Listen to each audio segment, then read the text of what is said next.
तो hello friends, welcome back to my YouTube channel. आज का हमारा टॉपिक है परमानेंट महल और रॉयल्टी सिस्टम सेटलमेंट। तो ये तीन के तीन सेटलमेंट ब्रिटिश ने लाए थे इंडिया में टैक्स कलेक्ट करने के लिए। इसके लिए टैक्स कलेक्ट करने के लिए जैसे हम आप लोग अब जीएसटी भर लेते हैं, तो तब के टाइम में तो ये तीनों सेटलमेंट लाए गए थे पूरे इंडिया में। मतलब कि जितना तक ब्रिटिश का डोमिनेशन था उतने तक ये तीनों सेटलमेंट का यूज़ किया गया था टैक्स कलेक्ट करने के लिए। मतलब कि ये एक रूल जैसे थे टैक्स कलेक्शन का। तो ठीक है, हम डिटेल में पढ़ेंगे, लेकिन उससे पहले हम लोग बैकग्राउंड में चले जाते हैं। तो सबसे पहले अगर आपको हमारा वीडियो अच्छा लगे तो लाइक चैनल सब्सक्राइब ज़रूर कर लेना। तो बैकग्राउंड समझ लेते हैं कि मुग़ल एम्पायर डिक्लाइन कर चुका था, ब्रिटिश आ चुके थे। मतलब मुग़ल के डिक्लाइन के बाद बीच में क्या हुआ, क्या स्मॉल किंगडम्स मतलब कि मराठा, पंजाब, मैसूर, हैदराबाद ऐसे किंगडम्स आने लगे और वो इमर्ज कर गए। ठीक है, राजपूत आए वैसे। तो कुछ ऐसे किंगडम्स थे, तो ब्रिटिश आए उसके बाद। ठीक है, मतलब ईस्ट इंडिया कंपनी आया, उन्होंने सबसे पहले क्या किया, बैटल ऑफ प्लासी किया। ठीक है, 1757 में। फिर उसके बाद बैटल ऑफ प्लासी में बंगाल जीत गए, लेकिन बैटल ऑफ बक्सर में उनका पावर कंसोलिडेटेड हो गया। मतलब वो एकदम से पावरफुल बन गए और उन्होंने अपना मार्क कर दिया कि हम लोग आ चुके हैं, तो अब हम लोग कॉन्कर करना शुरू कर देंगे। उसके बाद एंग्लो मैसूर वॉर हुआ, एंग्लो मराठा वॉर हुआ, एंग्लो सिख वॉर हुआ, ऐसे बहुत सारे वॉर्स हुए और उन्होंने पूरे के पूरे इंडिया में कब्जा कर लिया था। ठीक है, तो सबसे पहला पॉइंट है कि मराठा, पंजाब और Mysore Hyderabad emerged after the declination of the Mughal empire. The British East India company took over the Mughal empire. मतलब कैसे वो टुक ओवर करेंगे कि मुगल एम्पायर तो डिक्लाइन कर चुका था, वो कैसे टुक ओवर करेंगे। मतलब मुगल लास्ट रूलर थे जो पूरे इंडिया में रूल करते थे, और उसके बाद स्मॉल स्मॉल किंगडम आ गए, और उसके बाद जो पूरे इंडिया में जो मतलब जो जिसने राज किया वो था ब्रिटिश। ठीक है, तो उन्होंने सारे पार्ट्स को मतलब सारे इंडियन टेरिटरीज को डिफीट किया और कॉन्कर कर लिया। मतलब पूरा का पूरा इंडियन टेरिटरी उनके कब्जे में था, एक्सेप्ट कुछ प्रिंसली स्टेट्स नहीं थे, लेकिन वो भी ब्रिटिश के डायरेक्ट कंट्रोल में नहीं थे, लेकिन indirectly they were also controlled by the British. तो ये एकदम राइट टाइम था, एकदम सटीक टाइम था कि वो अब पॉलिसीज लाए, ऐसे पॉलिसीज जो उनको प्रॉफिट दे, क्योंकि वो तो ट्रेड्समैन मतलब बिजनेसमैन थे वो लोग। तो उनका तो मतलब फर्स्ट पॉइंट था कि उनको इकोनॉमिक मतलब उनको पैसा चाहिए, उनको प्रॉफिट चाहिए। तो प्रॉफिट के लिए उन्होंने क्या किया, रेवेन्यू का ये सिस्टम्स लाए ताकि वो इंडिया से रेवेन्यू कलेक्ट कर सके। तो क्या हुआ, इंडिया से वो रेवेन्यू कलेक्ट करने लगे और इंडिया का जो मतलब रिसोर्स था, नेचुरल रिसोर्स था, मतलब कुछ भी रिसोर्स हो, ह्यूमन रिसोर्स हो, नेचुरल रिसोर्स हो, जो रिसोर्स था उन्होंने वो चीज़ लेकर ब्रिटिश में लगा दिया और ब्रिटिश के डेवलपमेंट के लिए। ठीक है, तो पहला सेटलमेंट हम जो पढ़ेंगे वो है परमानेंट सेटलमेंट। ये किसने लाया था, ये तीन चीज़ें आपको बहुत ज़्यादा अच्छे से याद में रखना पड़ेगा कि ये सेटलमेंट्स कहाँ आए थे, कौन से साल में आए थे और इसका कंडीशन क्या था। ठीक है, कंडीशन से आप रिजल्ट अपने आप कंक्लूड कर सकते हैं, लेकिन कहाँ आया था, कब आया था और इसका कंडीशन क्या था, मतलब इसमें होता क्या था, ये आपको जानना बहुत ज़रूरी है। ठीक है, तो पहला जो हम लोग पढ़ेंगे वो था परमानेंट सेटलमेंट। ये किसने लाया, लॉर्ड कॉर्नवालिस ने लाया। बंगाल प्रेसिडेंसी में लाया, 1793 में लाया। ठीक है, लॉर्ड कॉर्नवालिस खुद भी ज़मींदार फैमिली से बिलोंग करते थे इंग्लैंड के, तो उन्होंने ज़मींदार के अच्छे के लिए ये पॉलिसी लाया, और इस पॉलिसी से हम लोग ज़मींदार पढ़ेंगे, ज़मींदार क्या है। तो 1793 में उन्होंने लाया बंगाल प्रेसिडेंसी में, क्योंकि ये सबसे पहले तो आया नहीं था, इसके पहले भी एक और आया था, लेकिन इसको हम सबसे पहला मानते हैं क्योंकि बंगाल प्रेसिडेंसी सबसे पहले ब्रिटिश ने कॉन्कर किया था। तो सबसे पहला जो कॉन्कर किया था उसमें सबसे पहला पॉलिसी लाएगा, तो ये था बंगाल प्रेसिडेंसी में परमानेंट सेटलमेंट। इस सिस्टम में होता ये था कि लैंड जो था, जो गवर्नमेंट का लैंड था, वो ऑक्शन कर दिया जाता था। मतलब उन पे ऑक्शन किया जाता था कि जो भी इसके लिए सबसे ज़्यादा दाम देगा वो इसे ले जाएगा। जैसे आप देखते हैं ना कि आईपीएल का ऑक्शन होता है, ठीक उसी तरह इस ज़मीन का भी ऑक्शन हो जाता था कि जो मुझे इसके लिए सबसे ज़्यादा प्राइस देगा तो मैं उसको ये बेच दूंगा। ठीक है, और परमानेंटली बेच देगा। ठीक है, ऐसे लैंड को बेच दिया जाता था। तो लैंड रेवेन्यू जो था, मतलब लैंड से तो कुछ प्रॉफिट होगा, मतलब लैंड लगाएगा, एग्रीकल्चर होगा, वहाँ वहाँ चाषबास होगा, उससे प्रॉफिट आएगा। वो जो प्रॉफिट था वो ज़मींदार के पास आता था, क्योंकि ज़मींदार खुद तो मतलब ज़मीन में नहीं जाता था कि हमें भी फार्मिंग करना है। वो क्या करता था, ज़मींदार अपने नीचे कुछ लेबर्स रखते थे, उन लेबर्स को दे देते थे कि ज़मीन आप रखो, आप हमें इसके बदले पैसा दो। ठीक है, आप हमें इसके बदले पैसा दो, प्रॉफिट दो, और आप ज़मीन रख लो, आप इन्वेस्ट करो, आप प्रॉफिट कमाओ और प्रॉफिट से हमें अपना हिस्सा दो। ठीक है, वैसा था ज़मींदार का कंडीशन। और ब्रिटिश का कंडीशन, मतलब गवर्नमेंट का कंडीशन था कि ज़मींदार जितना प्रॉफिट कमाएगा उससे 90%, मतलब उस ज़मीन से 90% as a rent they will collected. मतलब ज़मींदार मतलब किसानों से लेता था पैसा उस ज़मीन को लीज देने के लिए, रेंट देने के लिए, और ज़मींदार जितना रेंट कमाता था उससे 90% ब्रिटिश ले जाते थे। और ये परमानेंट है कि 91% कभी नहीं होगा और 89% भी कभी नहीं होगा, ये परमानेंट है। इसीलिए इस सेटलमेंट का नाम परमानेंट सेटलमेंट लाया गया। ठीक है, तो ये 90% फिक्स था। ठीक है, तो दूसरा जो पॉइंट है कि आप सोचिए कि पहले आप खरीदेंगे लैंड, आप जमींदार की जगह रहिए कि आप पहले खरीदेंगे लैंड, फिर उसके लिए रेंट भी भरेंगे, मतलब डबल चीज दे रहे हैं, आप खरीद भी रहे हैं और आप रेंट भी दे रहे हैं, आप घर भी खरीदा और घर के लिए रेंट भी दे रहे हैं, ऐसा था सिचुएशन। तो इससे क्या हुआ, जमींदार सोचने लगे कि हमें भी तो थोड़ा प्रॉफिट कमाना है, कि आप डबल पैसा इन्वेस्ट करोगे तो प्रॉफिट तो उन्हें भी कमाना है। तो उन्होंने क्या किया, जो लेबर्स है उनको फोर्स किया, मतलब लैंड तो उनका है तो फोर्स वो भी कर सकते हैं। तो उन्होंने फोर्स किया कि अब फूड क्रॉप्स में तो उतना ज़्यादा पैसा आता नहीं, प्रॉफिट होता नहीं, तो आप कैश क्रॉप्स लगाना चालू कर दो। क्या कैश क्रॉप्स, मतलब कॉटन लगाना चालू कर दो, इंडिगो लगाना चालू कर दो। तो उससे क्या होगा, वो जो प्रॉफिट आएगा वो ज़्यादा आएगा, और उनके पास तो 10% ही रहना है। अगर पहले 100 रुपया आता था तो उसका 10% उनके पास 10 रुपया रहता था। और अगर कैश क्रॉप्स लगाएंगे तो 1000 रुपया आएगा, तो उस उनके पास 100 रुपया रहेगा, तो वो इससे ज़्यादा प्रॉफिटेबल बनते थे।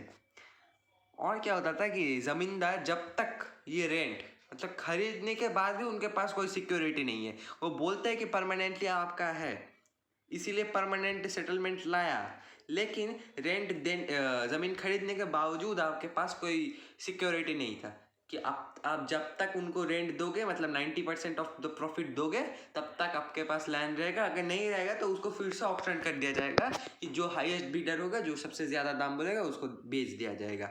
वैसा था सिस्टम। तो यही रिजल्ट था कि ज़मींदार क्या सोचने लगे कि हमको तो कुछ काम करना है नहीं, हमारा ज़मीन है और आप काम करिए, हमको प्रॉफिट दो। वो नेग्लिजेंट बन गए कि ज़मींदार का रिस्पॉन्सिबिलिटी होता है, मतलब वो तो उस जगह के रूलर जैसे थे ना, तो उनका रिस्पॉन्सिबिलिटी बनता है कि वो अपने वर्कर्स का मतलब वर्कर्स के लिए गुड कंडीशंस रखे, मतलब उनके लिए काम करे। लेकिन वो तो करते नहीं थे, क्योंकि उनका तो काम ही था सिर्फ प्रॉफिट लेना और 90% ब्रिटिश को दे देना। तो वो अपने रिस्पॉन्सिबिलिटीज़ के बारे में नेग्लिजेंट बन गए, मतलब अपने ड्यूटीज़ के बारे में, सोसाइटी की और अपने ड्यूटीज़ के बारे में वो नेग्लिजेंट बन गए। तो लेबर्स के वर्किंग कंडीशन के लिए उन्होंने कुछ नहीं किया, बल्कि उसके उधर देखा भी नहीं और सिर्फ पैसा लेके अपना काम कर लिया। और उसके बाद जो मैंने बोला कि वो फोर्स करने लग गए फार्मर्स को कि आप कैश क्रॉप्स करिए ताकि प्रॉफिट ज़्यादा हो और उनको भी प्रॉफिट ज़्यादा मिले। ठीक है, ये था परमानेंट सेटलमेंट। और परमानेंट सेटलमेंट में सबसे इम्पोर्टेंट बात कि आपको ये जो पॉइंट्स है, इन पॉइंट्स को आपको याद रखना पड़ेगा, किसने लाया, कहाँ लाया और किस साल में लाया। और ये जो रिजल्ट का ये जो पार्ट है, ये आपको इन पॉइंट से आपको याद रह जाएगा, क्योंकि आप कंक्लूड कर सकते हैं एनालिसिस करके, तो आपको आ जाएगा। तो दूसरा जो सिस्टम है, महलबारी सिस्टम, इसको भी याद रखना ज़रूरी है। मतलब 3 सिस्टम है, तीनों के जो सबसे मैंने बोला ज़्यादा इम्पोर्टेंट पॉइंट कि कब लाया गया, कहाँ लाया गया, ये सबसे इम्पोर्टेंट पॉइंट है, इसीलिए मैंने सब जगह इसको सबसे पहले रखा है। देखिए, महलबारी सिस्टम जो था, वो सेटलमेंट जो था, वो 1830 में पंजाब में लाया गया, गेंजेटिक प्लेन्स में लाया गया, नॉर्थ वेस्टर्न प्रोविंसेस में लाया गया, मतलब सेंट्रल इंडिया में लाया गया। इसका मतलब आप इंडिया में बंगाल को छोड़ दो, मतलब तब के बंगाल, मतलब बंगाल, बिहार, उड़ीसा, इसको छोड़ दो। उसके बाद वेस्टर्न साइड में इंडिया का, नॉर्दर्न वेस्टर्न रीजन में जो कुछ भी रहता है उन सब में ये महलबारी सिस्टम लगा दिया गया। ठीक है, मतलब राजस्थान, पंजाब, गैंजेटिक प्लेन्स, मतलब गंगा बेसिन ही देख लीजिए ना आप, गंगा बेसिन में भी उसका था, तो सेंट्रल पार्ट भी आ गया इंडिया का। तो ये सारे जो रीजन्स था उसमें महलबारी सिस्टम लाया गया 1830 में। तो जो रेवेन्यू था वो परमानेंट सेटलमेंट क्या हुआ था, जमींदार से लेते थे। और इसमें क्या हुआ, रेवेन्यू जो था, मतलब आपका लैंड आप ही के पास है, मतलब पब्लिक लैंड पब्लिक के ही पास है। जो उस लैंड का मालिक है, जो उस लैंड का जो मालिक है, उससे वो पैसा वसूल लेते थे। इसमें परमानेंट सेटलमेंट में क्या था, जमींदार से पैसा वसूलते थे, जो उसको खरीदते भी थे और रेंट भी देते थे। और पर महलबारी सिस्टम में क्या हुआ कि वो जो लैंडलॉर्ड है वो लैंडलॉर्ड ही रहेगा, और उसको रहने के लिए वो रेवेन्यू जो था वो उस रेवेन्यू को ब्रिटिश को देना पड़ता था। तो हेड्स ऑफ द फैमिलीज, मतलब गृहकर्ता, और लैंडलॉर्ड्स मतलब ज़मीन के जो मालिक थे, उनको ये रेवेन्यू देना पड़ता था, और वो रिस्पॉन्सिबल थे इसके लिए। अगर वो पे नहीं करते तो जो पनिशमेंट था वो इन्हीं को भुगतना पड़ता था, लैंडलॉर्ड्स को और फैमिली के हेड को। ठीक है, तो मैं एक बार और फिर से रिपीट करता हूँ कि 1830 में लाया गया था पंजाब में, गंजेटिक प्लेन्स में, नॉर्थ वेस्ट प्रोविंसेस में, सेंट्रल पार्ट ऑफ इंडिया, इन जगहों पर लाया गया था 1830 में। ये बहुत इंपॉर्टेंट पॉइंट है। और अब आता है कि रायत वाली सिस्टम, ये हमारा लास्ट सिस्टम है, सिस्टम ऑफ सेटलमेंट आप कुछ भी कह सकते हैं। तो इसमें क्या हुआ था, ये 1792 टू 1827 में लाया गया था। मैंने पहले भी बोला कि 1793 जो मैंने बोला कि परमानेंट सेटलमेंट सबसे पहले आया, वो सबसे पहले आया, लेकिन इसका सोच जो 1792 है, लेकिन ये सबसे पहले नहीं आया, मतलब इसका सोच आगे से हुआ था, लेकिन इनैक्टमेंट इसका बाद में हुआ था रायत वाली सिस्टम का। ठीक है, तो it was introduce between 1792 to 1827, मतलब इतने टेन्योर तक वो रहा। पहले वाला जो था वो जितने दिन था ब्रिटिश उतना दिन ही था सेटलमेंट, और ये जो सेटलमेंट है 1792, ये रायत वाली, ये 1792 से 1827 तक ही था। ठीक है, तो ये कहाँ कहाँ था, British parts of Madras and Bombay presidencies. इसमें सबसे ज़्यादा गौर करने वाली बात है कि British parts of Madras and Bombay presidencies, मतलब पहले जो पढ़े हम कि सेंट्रल इंडिया, गैंजेटिक प्लेन्स, फिर पंजाब, नॉर्थ वेस्टर्न प्रोविंस, ये था महालबारी सिस्टम का परमानेंट का बंगाल प्रेसिडेंसी, मतलब एकदम परफेक्ट रीजन था। लेकिन इधर कहते हैं कि British parts of Madras and Bombay presidencies, जो कि मैंने बोला कि कुछ कुछ पार्ट इन प्रोविंसेस के भी प्रिंसली स्टेट्स में थे। ठीक है, तो इसीलिए British parts of Madras and Bombay presidencies बहुत इंपॉर्टेंट मतलब पॉइंट है कि आपको British parts of Madras and Bombay presidencies ही बोलना होगा। ये बहुत इंपॉर्टेंट पार्ट है। और मैं फिर से बोल रहा हूँ कि ये टेन्योर और ये जो एरिया है इसको आप याद रखिए। फिर आता है कि इसमें होता क्या था, direct settlement was made between the government and the ryot और कल्टिवेटर ऑफ द लैंड।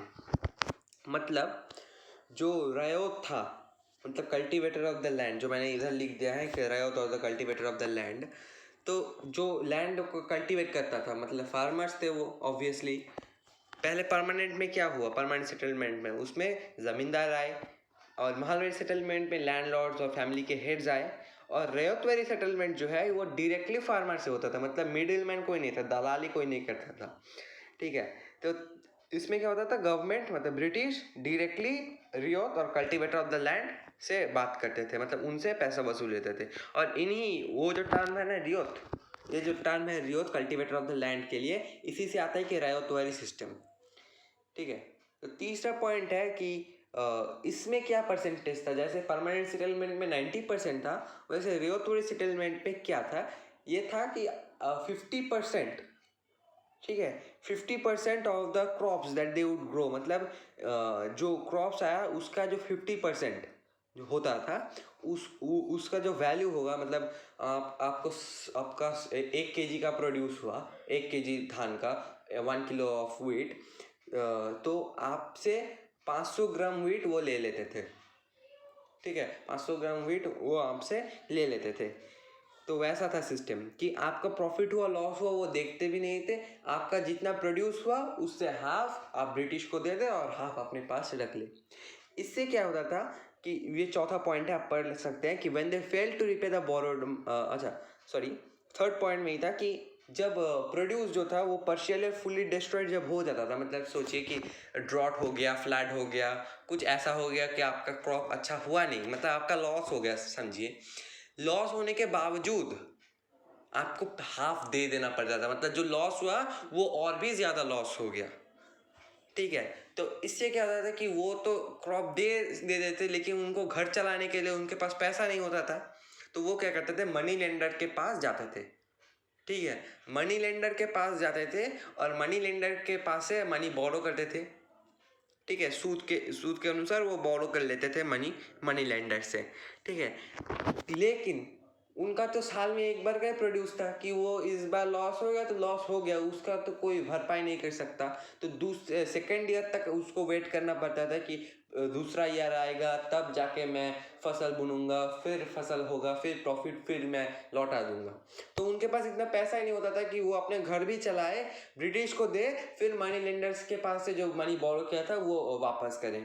तो इनसे क्या हो जाता था कि वो बॉन्डेड लेबर हो जाता, मतलब उनका जो लैंड था वो मनी लेंडर्स ले लेते थे, ठीक है। वो सीज कर लेते थे उनका लैंड, क्योंकि वो तो रिपे नहीं कर पाए, तो उन्होंने उनका लैंड सीज कर लेते थे मनी लेंडर्स। सीज करने के बाद उनको बॉन्डेड लेबर्स बना दिया जाता था, मतलब वो अपने जनरेशन वाइज वो मनी लेंडर्स के घर में काम करेंगे नौकर की तरह, ठीक है।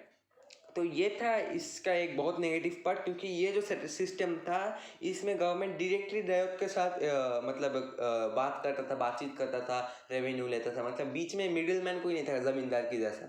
लेकिन इसका नेगेटिव भी था कि ये इतना लॉस हो जाता था कि रैयत को कल्टिवेटर्स को, कि उनको मनी लेंडर से लेना पड़ता था और मनी लेंडर के पास वो बॉन्डेड लेबर बन जाते थे। तो ये था इसका नेगेटिव पार्ट। तो ठीक है, आज के लिए इतना ही। तो मिलते हैं अगले वीडियो में। तो अगर आपको हमारा वीडियो अच्छा लगे तो ज़रूर लाइक शेयर एंड सब्सक्राइब कर देना, ठीक है। तो मिलते हैं अगले वीडियो।